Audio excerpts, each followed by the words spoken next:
नमस्कार, मैं हूं रुचि शर्मा। वेब3 की तमाम बड़ी खबरें लेकर हाजिर हैं हम। क्रिप्टो डेटा और प्राइस प्लेटफॉर्म कॉइनगेको के डेटा के अनुसार एनएफटी मार्केट में एक महत्वपूर्ण विकास में leading NFT collection node monkeys का बेस प्राइस पिछले 24 घंटों में 50% से अधिक बढ़ गया है।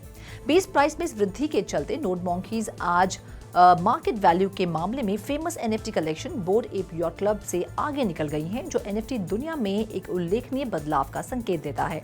डेटा के अनुसार नोड मॉन्कीज का बेस प्राइस 53.3% बढ़कर 0.83 BTC यानी लगभग $55,890 हो गया है, जो लगभग $558.9 मिलियन की मार्केट वैल्यू तक पहुंच गया है। इस उछाल ने नोड मॉन्कीज को क्रिप्टोपंक के बाद मार्केट वैल्यू के मामले में दूसरे सबसे बड़े एनएफटी कलेक्शन के रूप में स्थापित किया है।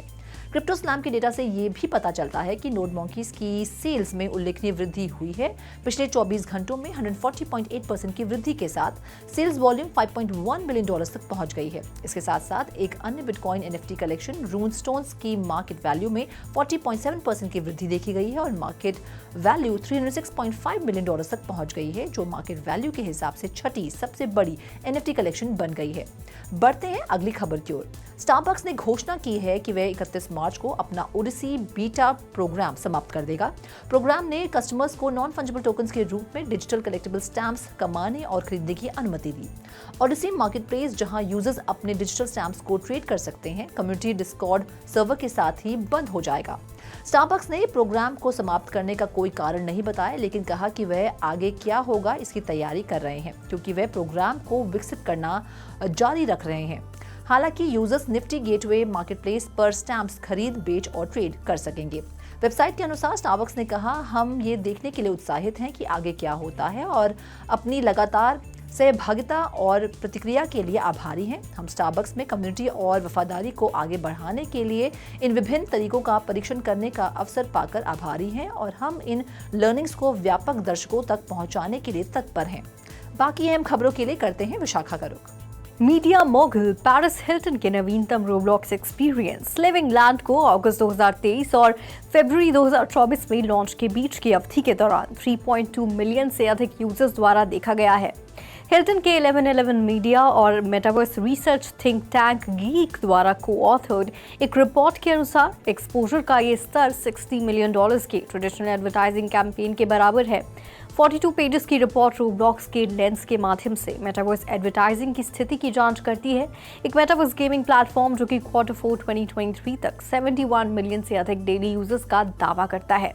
रोब्लॉक्स ने 2023 के लिए $2,799.3 मिलियन का एनुअल रेवेन्यू दर्ज किया, जो कि ईयर ओवर ईयर 26% अधिक है। कुल मिलाकर लिविंग लैंड की एड इक्विवेलेंसी 2023 में रोब्लॉक्स की टोटल अर्न्ड मीडिया इक्विवेलेंसी का लगभग 2.6% थी। रिपोर्ट में सेल्स बढ़ाने के लिए वायरल टिकटॉक कैंपेन के सिनर्जी को श्रेय दिया गया है।